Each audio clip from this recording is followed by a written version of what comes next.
இறையேசுவிலே பிரியமான சகோதர சகோதரிகளே, உங்கள் எல்லோருக்கும் ஆண்டவராகிய இயேசு கிறிஸ்துவின் பெயரால் காலை வணக்கங்கள் மற்றும் வாழ்த்துக்கள். நான் உங்கள் அகஸ்டின் வேதியர். இன்று ஜூலை மாதம் 19ஆம் தேதி 2025ஆம் ஆண்டு. ஆண்டவரின் மடியில் 5 நிமிடங்கள். கடவுள் நம் சார்பாக நம்மோடு இருக்கின்ற பொழுது நம்மை எதிர்த்து நிற்கக்கூடியவர் யார் என்பது திருப்பாடலுடைய வார்த்தை. கடவுள் நம் சார்பாக இருக்கின்ற பொழுது நமக்கு எதிராக இருக்கிறவங்க யார்? இந்த வார்த்தைக்கான பொருளைத்தான் இன்னைக்கு நம்ம தியானிக்க இருக்கிறோம். இன்றைக்கு முதல் வாசகத்தினுடைய மைய பகுதியை மைய வசனமே தான். எகிப்து நாட்டிலிருந்து இஸ்ரேல் மக்களை வெளியேறச் செய்த போது ஆண்டவர் விழித்திருந்த இரவு, கடவுள் விழித்திருக்கிறார். தன் பிள்ளைகளை காக்க வேண்டும் என கடவுள் விழித்திருந்த இரவு அது. சிந்திச்சு பாருங்க, தன் பிள்ளைகளுக்காக கடவுள் அன்று செயல்படுகிறார். இஸ்ரேல் மக்கள் நாட்டங்க எகிப்து தப்பிச்சு வந்துடுவாங்க. வந்து செங்கடலை ஒட்டி வந்து பாளையம் இறங்கியிருப்பாங்க. அதை தாண்டி போக முடியாது. அப்பொழுது பார்வோனுடைய மனம் இறுகும். முதல்ல போகணும்னு சொல்லிடுவான்.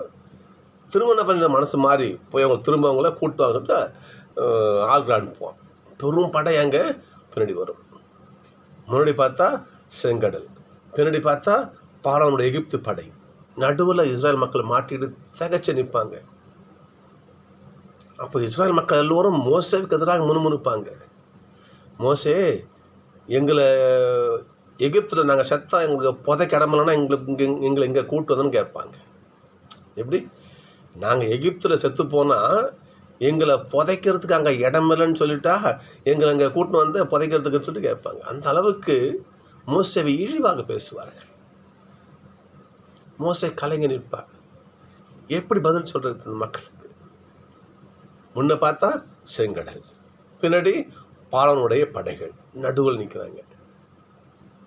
மோசே முறையிட ஒரே இடம். கடவுளே, என்ன பண்ணுறது சொல்லுங்க என்று கலங்கி நிற்பார். ஆண்டவர் சொல்லுவார், மோசே, ஏன் நீ கலங்கி நிற்கிற? மக்களை செங்கடல் நோக்கி முன்னாடி போக சொல்லுவார். மக்கள் எப்படி கடலுக்கு எப்படி போக சொல்லு ஃபஸ்ட்டு. மக்கள் எல்லோரும் நீ கும்பலாக என்ன பண்ணுவாங்க? பயணத்தை தொடருவார்கள். மோசே, நீ போயிட்டு உன்னுடைய கோலை கடல் மேலே நீட்டுன்னு சொல்லுவார். மோசே தன்னுடைய கோலை செங்கடல் மேலே நீட்டுவார். செங்கடல் 2ஆக பிரிந்தது. கட்டான் தரையிலே மக்கள் நடந்து போகணும் பைபிள் சொல்லுகிறது. சகோதரர்களே, கடவுள் தன் மக்களுக்காக செயல்பட்டு கொண்டிருக்கிறார். அவங்க மக்கள் பண்ணுவாங்க, செங்கடல் போயிடுவாங்க, அவங்க கரையேறிடுவாங்க. பின்னாடியே பார்வோன் படை வரும். அந்த படை என்ன பண்ணும்? செங்கடல் நடுப்பகுதியில் வரும். எல்லா மக்களும் கரையேறிய பிறகு மோசே என்ன பண்ண, உன்னுடைய குச்சியை கோலை திரும்ப நீட்டுன்னு சொல்லுவார். நீட்டுவார். கடல் ஒன்றாக கூறிவிடும். பார்வோன் அனைத்து படைகளும் செங்கடலில் மாட்டி செத்து போயிடுவாங்க. அக்கறையில் என்ன பண்ணிருப்பான்? அந்த படை தலைவன் அங்கே நின்று இருப்பான். இதில் வேடிக்கை பார்த்துக்கிட்டு. அப்போ அவர் சொல்கிற வார்த்தை, இஸ்ரேல் மக்களை காக்க அவருடைய கடவுள் தான் போர் செய்கிறார்னு சொல்லுவான். இஸ்ரேல் மக்களுக்காக அவருடைய கடவுள் போரிடுகிறார்னு சொல்லிட்டு அந்த எகிப்தியன் சொல்லுவான். சிந்திச்சு பாருங்க, கடவுள் தன் பிள்ளைகளுக்காக போர் செய்கிறார். இன்றைக்கு நற்செய்தி பார்க்கணும். நம்ம ஏசப்பாவை என்ன பண்ணுறது? அவரை எப்படா கொன்று ஒழிக்கலான்னு ஒரு கும்பல் திரிஞ்சிருக்கு. கடவுள் அதையெல்லாம் பொருட்படுத்தலை. ஏசப்பாலாம் பொருட்படுத்தலை. கொண்டுங்கடா, போங்கடா, நான் என் வேலையை செய்கிறேன் என்று என்ன பண்ணுறது? அவர் ஏசப்பா பின்பாக யார் யார் சென்றார்களோ எல்லோரும் குணம் பெற்றார்களும் பைபிள் சொல்கிறார். கடவுள் யாருக்கும் பயப்பில்லை. என் மக்கள் வாழ்ந்தா போதும், நான் அழிகிறேன், என்ன நீங்கள் கொன்னுடுங்க, ஆனால் கொல்லும் அந்த வினாடி வரை ஆண்டவர் நமக்காக ஜெபித்தார். பாருங்க பார்ப்போம். ஏசப்பா போகிறாரு, பலர் அவருக்கு பின் சென்றனர், அவர்கள் எல்லோரையும் குணமாக்கினார். அவருக்கு எதிர்ப்பு இருக்குது, மரணம் தெரியாது. ஆனால் அந்த நிலையிலும் கூட இயேசு ஆண்டவர் நமக்காக செயல்பட்டார். சகோதரர்களே, கடவுள் தான் இப்போ பாருங்க, கடவுள் நாம் வாழும் ஒவ்வொரு வினாடியும் நமக்காக செயல்பட்டு கொண்டு தான் இருக்கிறார். இது அற்புதமான திருப்பாடல். இன்னைக்கு எப்படி நம்ம அந்த பல்லவி பாருங்க பார்ப்போம்.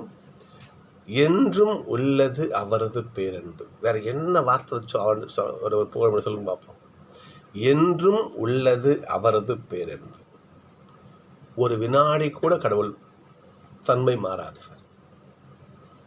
என்றைக்கும் நம்மீது அவருடைய அன்பை பொழிந்து கொண்டே இருக்கிறார். திருப்பாடல் பார்க்கணும். திருப்பாடல் 34:10 ஆண்டவரை நாடுவோருக்கு ஒரு குறையும் இராது.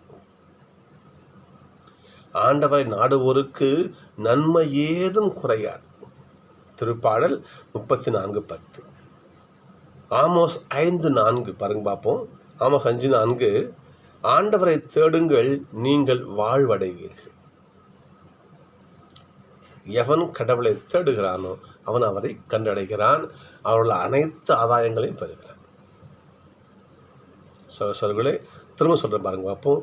திருப்பாடல் 34:10 ஆண்டவரை நாடுவோருக்கு நன்மை ஏதும் குறையாது. ஆமோஸ் 5:4 ஆண்டவரை தேடுங்கள், நீங்கள் வாழ்வடைவீர்கள். எனவே சகோதரர்களே, நன்மையின் ஊற்றான ஆண்டவரை தேடுவோம். நம் வாழ்நாள் ஒவ்வொரு தருணத்திலும் அவருடைய தயவை உதவியை நாடுவோம். கடவுள் நமக்காக செயல்பட்டு நம்மை தம்முடைய கரத்தில் தாங்கி நடத்துவார். நமக்கு ஐயம் வேண்டாம். ஆண்டவர் நாடுவோருக்கு ஒரு குறையும் இருக்காது. சந்திப்போம்.